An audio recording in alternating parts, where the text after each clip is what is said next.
जय माता दी, हर हर महादेव, जय माँ काली। स्वागत है आप सभी का 10 महाविद्या सीरीज में। और आज की जो हमारी महाविद्या है वो है 8वीं महाविद्या माँ बगलामुखी देवी। तो ये जो महाविद्या सीरीज चल रही है ये समाप्ति की ओर बढ़ रही है और इसके बाद हमारी 2 महाविद्याएं हैं, माँ मातंगी और माँ कमला। तो आज की जो हमारी 8वीं महाविद्या है बगलामुखी, उनके साथ अपना ये वीडियो का सफ़र शुरू करते हैं। इससे पहले मुझे याद आया कि मैं फेसबुक पेज पर भी अपने जो मैं महाविद्या की वीडियोस आजकल अपलोड कर रही हूँ, तो मैं फेसबुक पेज पर भी इसकी छोटी छोटी क्लिप शेयर कर देती हूँ। तो उस पर किसी ने कमेंट किया है कि मैं अपने वीडियोस में ज़्यादा से ज़्यादा केवल हिंदी और संस्कृत के शब्द ही प्रयोग करूँ, अंग्रेजी के शब्द प्रयोग ना करूँ। तो बहुत अच्छा लगा जान करके, क्योंकि बहुत अच्छा लगता है कि अगर हम कुछ कर रहे हैं और उसे कोई ध्यान से देख रहा है तभी वो उस पर प्रतिक्रिया कर सकता है। लेकिन अगर किसी ने ध्यान से सुना ही नहीं तो प्रतिक्रिया भी उसमें नहीं कोई कर सकता। तो बहुत अच्छा लगा जान करके, उन्होंने मेरी बातों को बहुत ध्यान से सुना और उस पर प्रतिक्रिया भी की। तो इस वीडियो में मैं पूरा प्रयास करूँगी कि मैं हिंदी के ही शब्द प्रयोग करूँ। क्या करें, जबान पर चढ़े हुए होते हैं, कुछ कुछ शब्द तो बार बार आ ही जाते हैं, क्योंकि हमारी जो भाषा है वो वास्तविक ये बात है कि मिक्स हो गई है सारी। कुछ शब्द इंग्लिश के आ जाते हैं, कुछ शब्द हिंदी के आ जाते हैं, कुछ शब्द उर्दू के भी आ जाते हैं। तो चलिए कोशिश करूँगी कि इस वीडियो में मैं शुद्ध हिंदी का प्रयोग करूँ। तो चलिए शुरू करते हैं ये आज का सफ़र। तो मेरे प्यारे प्यारे श्रोताओं, प्यारे प्यारे दर्शकों और माँ के प्यारे प्यारे लाडलों, माँ बगलामुखी का स्वरूप कैसा है ये हम बाद में इस चीज़ को चर्चा करेंगे। सबसे पहले हमें ये जानना ज़रूरी होता है कि बगलामुखी जो हैं वो आखिर हैं कौन। तो माँ बगलामुखी जो हैं वो वाक सिद्धि की देवी कही जाती हैं और इनका जो संबंध है कई हद तक विशुद्धि चक्र से भी माना जाता है। लेकिन सबसे ज़्यादा जो ये विरासती हैं ये मणिपुर चक्र में विरासती हैं, यानी इनका जो मुख्य स्थान है वो है मणिपुर चक्र। अब ये मणिपुर चक्र में क्यों बैठती हैं? देखिए, माँ बगलामुखी जो हैं ये हैं भौतिक जगत की देवी कही जाती हैं और भौतिक संसाधनों से इनका संबंध माना जाता है। यानी कि हमारे ब्रह्मांड में जीवन यापन करने के लिए जो भी किसी भी व्यक्ति को भौतिक वस्तुओं की आवश्यकता होती है, उसकी प्रदाता ये भगवती मानी जाती हैं। जब भी आप इनकी पूजा आराधना किसी भी भौतिक वस्तु की प्राप्ति के लिए करते हैं, साधना करते हैं, और एक हद तक जब वो साधना आपकी सफल हो जाती है तो भगवती इन भौतिक संसाधनों का ही आशीर्वाद देती है, धन संपदा का आशीर्वाद देती है। ये मणिपुर चक्र में विराजती हैं और मणिपुर चक्र जो होता है वो सूर्य की ऊर्जा से परिपूर्ण होता है। और मणिपुर चक्र ऐसा केंद्र भी है कि जहाँ स्त्री पुरुष दोनों की ऊर्जा का संचार होता है। यानी कि मैं आपको बता दूं कि कोई भी शरीर हो, किसी भी मानव शरीर हो, कोई भी जीव हो, किसी भी जीव के अंदर जो होते हैं वो स्त्री पुरुष तत्व दोनों ही विद्यमान होते हैं। मात्रा अलग अलग होती है। पुरुषों के शरीर में पुरुष तत्व ज़्यादा होता है, स्त्री तत्व कम होता है, और स्त्रियों के शरीर में स्त्री तत्व की अधिकता होती है और पुरुष तत्व कम होता है। लेकिन दोनों ही तत्व विद्यमान होते हैं शरीर पर, लेकिन ये दोनों ही तत्व हर जीव के शरीर में विद्यमान होते हैं। और इनकी ऊर्जा का जो पोषण करता कहिए या फिर स्रोत कह लीजिए, ये है मणिपुर चक्र। ठीक है, अब हम कैसे पता कर सकते हैं कि हमारा जो मणिपुर चक्र है ये जागृत है? इसे हम ऐसे पता कर सकते हैं कि मान लो आप कहीं जाते हैं, आप किसी भी जन समुदाय के बीच में अगर जाते हैं और वहाँ आपकी तरफ सबका ध्यान एकदम से आकर्षित हो जाता है, आपकी वहाँ पर मान सम्मान बढ़ जाता है, या आपको वहाँ पूछा जाता है, तो समझ लीजिए कि आपका जो मणिपुर चक्र है वो जागृत है। क्योंकि जिस भी व्यक्ति का मणिपुर चक्र जागृत होता है उस व्यक्ति का संसार में मान सम्मान बहुत बढ़ता है। उसकी उपस्थिति की जो है वो सभी में चर्चा होती है और उसकी उपस्थिति माहौल को एक दूसरा ही रूप दे देती है। तो समझ लीजिए कि आपका मणिपुर चक्र जो है वो जागृत है। और इसका दूसरा एक देखने का ये तरीका भी है कि यदि आप कोई कार्य कर रहे हैं, मान लीजिए आपकी शॉप है, आप अपनी दुकान बंद करके आप घर आ गए हैं, लेकिन फिर भी आपके दिमाग में उसी दुकान के प्रति आगे की रणनीति चल रही है, प्रतिक्रिया चल रही है, एक कार्य योजना चल रही है कि आपने आगे किस तरीके से कार्य करना है, या आपने किस ग्राहक के साथ किस तरीके से डील करना है, तो समझ लीजिए आपका मणिपुर चक्र जो है वो जागृत है। हाँ, इसमें एक चीज़ और देखी जाती है कि जितनी भी हमारी 10 महाविद्याएं हैं तो प्रत्येक को मातृत्व स्वरूप में देखा जाता है, यानी प्रत्येक के साथ जब भी हम किसी भी देवी का नाम लेते हैं तो माँ कहकर संबोधित करते हैं। लेकिन बगलामुखी ऐसी देवी हैं जिनके साथ माँ बहुत ही कम प्रयोग होता है, अक्सर इनके साथ देवी ही लगता है। यानी ये महाविद्या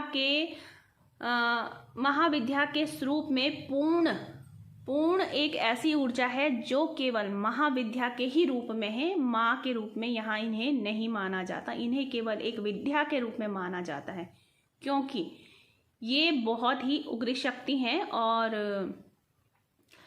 ये तांत्रिक विद्याओं में ज़्यादा प्रयोग की जाती है। इनकी जो ऊर्जा है, इनकी जो शक्ति है वो तांत्रिक क्रियाओं में ज़्यादा प्रयोग की जाती है।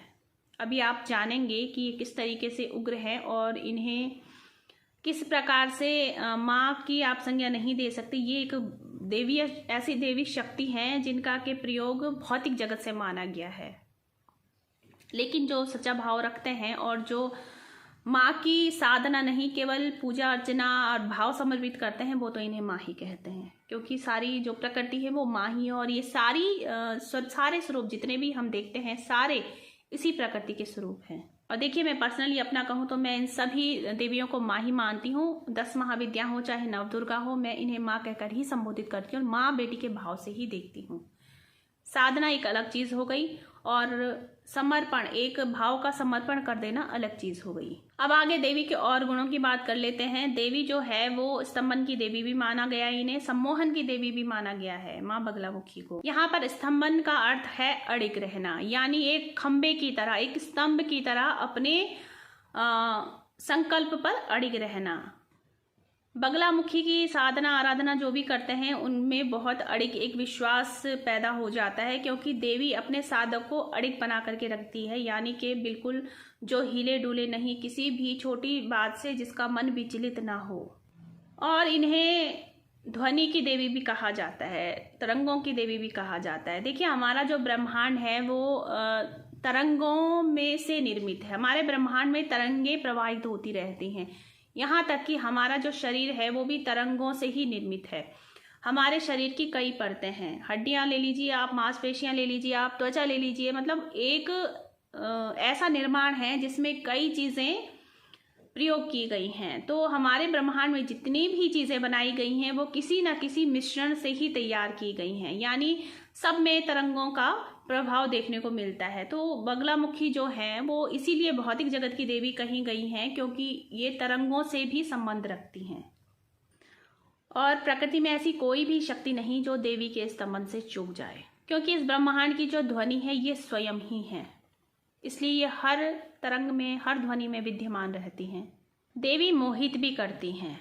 देखिए, जब हमारे अंदर कोई भी भाव पैदा होता है, वो चाहे भय हो, प्रेम हो या फिर दुख हो, तो हमारे अंदर एक वाइब्रेशन होता है, यानी एक तरंग पैदा होती है जो हमें अनुभव कराती है कि खुशी की लहरें क्या है, दुख की लहरें क्या है, भय की लहरें क्या है। जब हमें कहीं किसी से डर लगता है तो हमारा अंदर एक कंपन पैदा हो जाता है, या कोई बच्चा रो रहा होता है, बहुत तेज तेज रो रहा है, लेकिन हमें क्या हो जाता है, उसकी आवाज़ सुनकर के बेचैनी पैदा हो जाती। तो ये क्या है, एक तरंग है। खाली अंतर इतना है कि ये तरंगे जो हैं ये अलग अलग स्वरूप में होती हैं हर किसी के अंदर। अभी हम आगे जानेंगे कि देवी की शक्तियाँ कार्य कैसे करती हैं। इसके लिए आपको एक छोटी सी कथा सुननी होगी। एक समय एक असुर हुआ था जिसका नाम कि मदन था, और उसे अच्छी तरह से पता था, देखिए, अभिलाषा हर असुर की रही है कि वो स्वर्गलोक पर अपना आधिपत्य जमाए, तीनों लोकों का वो स्वामी बने। उसी प्रकार मदन के मन में भी अभिलाषा थी कि वो स्वर्ग पर अपना अधिकार जमा ले, लेकिन उसे पता था कि देवताओं के साथ कौन है, श्री हरि हैं। श्री हरि फिर जिनके साथ रहते हैं उनको पराजित करना तो सोचना भी बहुत दूर दूर की बात हो गई, पराजित नहीं किया जा सकता। जिनके साथ श्री हरि स्वयं खड़े हो उन्हें कोई पराजित नहीं कर सकता, ये उसे पता था। तो उसने वहाँ पर अपना दिमाग लगाया और ब्रह्मदेव की तपस्या करनी शुरू कर दी। जब उसकी तपस्या पूर्ण हुई और उसकी तपस्या से ब्रह्मदेव प्रसन्न हुए, ब्रह्मदेव प्रकट हुए, तो ब्रह्मदेव ने उसे आशीर्वाद मांगने को कहा। तो मदन ने ब्रह्मदेव से वाक सिद्धि का आशीर्वाद मांग लिया। ब्रह्मदेव ने तथास्तु कह दिया, क्योंकि एक नियम, एक संकल्प था देवों का कि जो भी किसी की तपस्या से प्रसन्न हो जाते थे वो मजबूर हो जाते थे उन्हें उनके मन इच्छा अनुसार वरदान देने को। उसी प्रकार ब्रह्मदेव ने भी उसको तथास्तु कहकर वाक सिद्धि का वरदान दे दिया। तो वरदान पाते ही वो मतलब इतना खुश हो गया कि उसने तुरंत ही चारों ओर अत्याचार करने शुरू कर दिए। तो उसकी अत्याचारों से सारे धरतीवासी ऋषि मुनि सब परेशान हो गए। वो ऋषियों को पूजा पाठ न करने दे, हवन न करने दे, उनके हवन में अशुद्धि कर दे, उनका हवन ध्वस्त कर दे, यज्ञ ध्वस्त कर दे। तो जब सभी लोग परेशान हो गए तो इस अत्याचार की आंच जो थी वो देवों तक जाने लगी। तो देवता भी परेशान हो गए। उसके बाद देवता जब विष्णु जी के पास गए तो विष्णु जी ने देखा कि ये तो मेरे बस की बात भी नहीं है, वाक सिद्धि का वरदान मिला है तो इसके सामने तो मेरा चक्र भी कार्य नहीं कर सकता।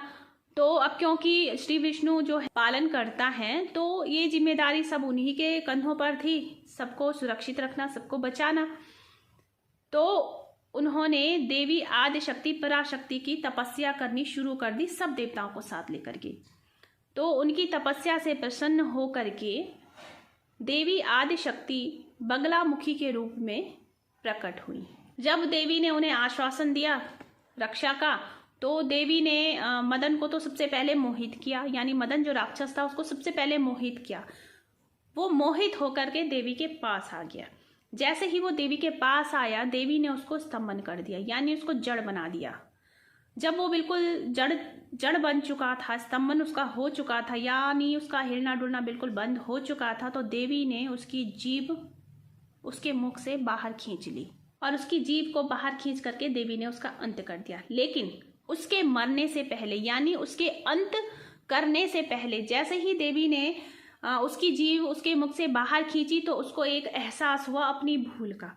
वो भूल अपनी समझ करके पश्चाताप करने लगा, देवी से क्षमा प्रार्थना करने लगा। तो उस पर देवी ने उसको वरदान दिया, यानी उसका अंत करने से पहले भगवती ने उसको वरदान दिया कि मेरी पूजा के साथ साथ आज के बाद तेरी भी पूजा की जाएगी।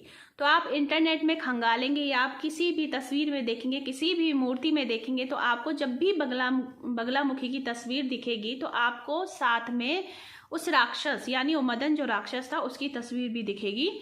यानी वहाँ आपको हर स्वरूप में भगवती दिखेगी और भगवती के साथ वो राक्षस दिखेगा जिसकी कि देवी ने जीभ पकड़ी हुई होती है। और ये चीज़ जो ये पिक्चर है ये हमें यह भी शिक्षा देती है, यह भी दर्शाती है कि चाहे वाक सिद्धि किसी को कितनी भी मिल जाए, इससे भी बड़ी एक शक्ति है जो कि है माँ बगलामुखी। ठीक है, तो जब भी अगर वाक सिद्धि आपको मिल जाती है, साधना आपकी संपन्न हो जाती है, आप सफल हो जाते हैं, अपना वरदान पाने के लिए आप सफल हो जाते हैं, आपको वाक सिद्धि मिल भी जाती है, उसके बाद भी ये चीज़ याद रखना बहुत ही ज़रूरी होता है कि इसका प्रयोग जो है वो अच्छे कार्यों के लिए हो, ना कि बुरे कार्यों के लिए, ना कि किसी का अहित करने के लिए। तो ये चीज़ हमें यह भी सीख देती है। अब बात करते हैं इनके स्वरूप की कि ये किन किन स्वरूपों में इनको देखा जा सकता है। इन्हें कल्याणी भी कहा जाता है। कल्याणी माँ दुर्गा को भी कहा जाता है, माँ पार्वती को भी कहा जाता है। जितनी भी देवी शक्तियाँ हैं सबको कल्याणी नाम से भी पुकारा जाता है, तो बगलामुखी को भी कल्याणी नाम से पुकारा जाता है। उत्तर भारत में इन्हें पीताम्बरी नाम से भी जाना जाता है। पीताम्बरी नाम से ये बहुत प्रचलित हैं उधर, और क्योंकि ये पीले वस्त्र धारण करती हैं। दूसरा ये इनका जो एक और गुण है वो है शत्रु विनाशक। ये शत्रु बुद्धि विनाशक शक्ति रखती हैं, यानी इनको शत्रु बुद्धि विनाशक भी कहा जाता है। और इन्हें ब्रह्मास्त्र स्वरूपिणी भी कहा जाता है। और इसके पीछे भी एक छोटी सी कथा है। बहुत समय पहले अंतरिक्ष में एक बहुत ही भयानक तूफान आया, और इतना भयानक तूफान आया कि जिसके आगे जितने पंच तत्व भी थे वो भी हार करके रह गए। यानी उस तूफान को रोकने की क्षमता किसी में नहीं रही, ना किसी देवी में, किसी देवता में, किसी, यहाँ तक कि विष्णु जी में भी ये क्षमता नहीं थी कि उस तूफान को वो रोक सकें। तो जब बहुत ही परेशानी हो गई, जब देखा कि ऐसे में तो सारा ब्रह्मांड ही समाप्त हो जाएगा, ये प्रकृति ही समाप्त हो जाएगी, तो इसे रोकने की जिम्मेदारी क्योंकि विष्णु भगवान के कंधों पर थी, क्योंकि श्री हरि जो हैं वो पालन करता है। तो उन्होंने फिर एक सरोवर के किनारे जाकर तपस्या शुरू की, जो कि हरिद्रा नाम का सरोवर था। जिसका पानी के पीले रंग को मतलब के जिसका पानी जो था वो पीले रंग का था। उन्होंने वहां जाकर के आदिशक्ति पराशक्ति की तपस्या शुरू की, उनको प्रसन्न किया। भगवती जब प्रसन्न होकर के प्रकट हुई तो वो पीताम्बरा के रूप में प्रकट हुई, और पीताम्बरा के रूप में प्रकट होने के बाद भगवती ने उस सरोवर के पानी के ऊपर नृत्य करना आरंभ किया। जैसे जैसे भगवती ने नृत्य किया, उनके शरीर से किरणें फूटने लगी। जो ऊर्जा निकली, किरणें निकली, वो पानी से टकरा करके उस तूफान की ओर बढ़ने लगी। तो जल्दी ही यानी कुछ ही क्षण में वो तूफान जो है वो बिल्कुल शांत हो गया। और देवी के इसी पीताम्बरी रूप के कारण उत्तर भारत में जो है देवी को पीताम्बरा भी कहा जाता है। देवी बगलामुखी को तंत्र में ज़्यादा माना जाता है। तंत्र में बगलामुखी की शक्तियों को ज़्यादा प्रयोग किया जाता है, क्योंकि ये कीलन की देवी भी कही जाती हैं और कानून, कोर्ट कचहरी आदि मामलों में इनका बहुत प्रभाव देखा गया है। क्योंकि जब भी कोई कोर्ट कचहरी या कानूनी मामलों में परेशान रहता है, फंसा रहता है, या उस पर गलत आरोप लगाया जाता है, तो यहाँ पर देवी बगलामुखी की आराधना सबसे ज़्यादा फलदायी बताई गई है। इनके जो भैरव हैं वो महामृत्युंजय हैं, यानी कि महारुद्र। देवी अक्सर दो रूपों में दिखाई जाती हैं, यानी एक जगह तो बहुत सौम्य रूप में दिखाई जाती हैं जहाँ उनकी दो भुजाएं होती हैं, लेकिन ये केवल दिखती सौम्य हैं, होती बहुत उग्र हैं।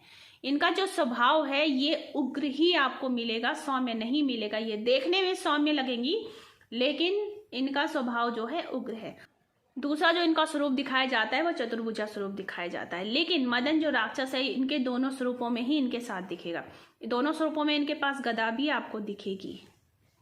देवी का स्वभाव बहुत उग्र है, क्योंकि और फिर उग्र स्वभाव होने के कारण इनके पास माफ़ी जैसी कोई बात ही नहीं है कि साधक साधना में कोई गलती कर दे और बाद में कह दे कि माता रानी मुझे क्षमा कीजिए, मुझसे भूल हो गई। यानी इस शब्द के लिए यहाँ पर कोई भी जगह नहीं है।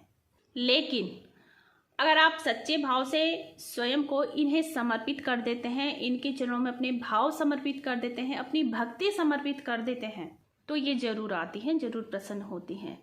साधना का मार्ग थोड़ा टेढ़ा है, कठिन है, लेकिन आपके जो भाव, आपकी पूजा का मार्ग जो है वो बहुत सरल है अगर आप सच्चे भाव इन्हें समर्पित करते हैं। और यदि आप किसी भी परेशानी से गुजर रहे हैं, आपको माँ बगलामुखी की आवश्यकता है, उनकी कृपा की आवश्यकता है, तो आप किसी भी बगलामुखी माँ के मंदिर में जा करके वहाँ आप अपनी अरदास लगा सकते हैं सच्चे भाव से। माँ जरूर आपकी बात सुनती है। और वहाँ जो पुजारी होते हैं कुछ हद तक उन्हें भी इनके विधि विधान पता होते हैं, इनके अनुष्ठान पता होते हैं, तो आप जा कर के उनसे भी लगन अनुष्ठान अपना करवा सकते हैं अपने कार्य सिद्धि के लिए। तो आप इस तरीके से इनका आशीर्वाद प्राप्त कर सकते हैं। जो सबसे ज़्यादा जरूरी है, मैं बार बार दोहराती हूँ, सबसे ज़्यादा जो जरूरी होता है वो होता है भाव समर्पित करना। तो ये तो थी माँ बगलामुखी के बारे में कुछ छोटी छोटी जानकारियाँ। देखिए वीडियो लंबी हो रही है, इस चीज़ के लिए मैं क्षमा चाहूँगी, लेकिन मैं क्या करूँ, कोशिश करने के बाद भी वीडियो मैं शॉर्ट नहीं कर सकती, क्योंकि बातें इतनी हैं कि ये सारी आपको बताना भी ज़रूरी है। फिर भी मैंने वीडियो को शॉर्ट करने के चक्कर में, यानी ज़्यादा लंबी ना हो, कुछ बातें हैं जो मैंने मतलब छोटे शब्दों में समझाने की कोशिश की है। तो चलिए, अगर आपको जानकारी अच्छी लगती है तो एक लाइक ज़रूर कर दीजिएगा और चैनल को सब्सक्राइब कीजिए अगर आप पहली बार वीडियो देख रहे हैं, और शेयर भी ज़रूर कीजिए क्योंकि जानकारी बहुत अच्छी है, शेयर करने लायक है। क्योंकि 10 महाविद्याओं के बारे में सबको पता होना चाहिए। साधना करना ही सब कुछ नहीं होता, हमें ये भी जानकारी होनी चाहिए कि जिनकी हम साधना करने जा रहे हैं आखिर वो शक्ति है कौन। तो मिलते हैं अगली महाविद्या के साथ, जो कि 9वीं महाविद्या है माँ मातंगी। तो बने रहिएगा सीरीज़ के साथ, 10 महाविद्या सीरीज़ के साथ। ये सीरीज़ जब समाप्त हो जाएगी तो मैं इसकी प्लेलिस्ट बना दूंगी, सारे वीडियोस में एक ही प्लेलिस्ट में ऐड कर दूंगी, जहाँ के आपको सुविधा हो जाएगी। आप जब चाहे दोबारा से सुन सकते हैं, या कोई नए जो जुड़ेंगे चैनल से वो जा करके चेक कर सकते हैं। तो माँ भगवती की कृपा आप सभी पर बनी रहे। जय माता दी, हर हर महादेव, जय माँ काली।